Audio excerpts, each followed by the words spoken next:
দেখো সকালে কি কি দিয়ে খাচ্ছি। এটা হচ্ছে কুমড়ো সেদ্ধ, বেগুন পোড়া পোড়া আমি পোড়া বলে ফেলেছি, সরি, বেগুন পোড়া। আর এটা হচ্ছে কি জানো, এটা হচ্ছে আলুর বড়া, আলু কুচিয়ে বড়া। এই দেখো কুমড়ো সিদ্ধ দিয়ে আর বেগুন পোড়া দিয়ে একসাথে চটকে মেখে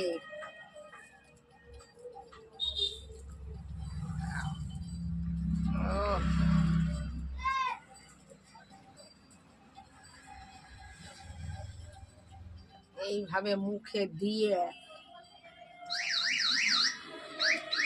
আলুর বড়া কামড়ে সেই স্বাদ খেতে।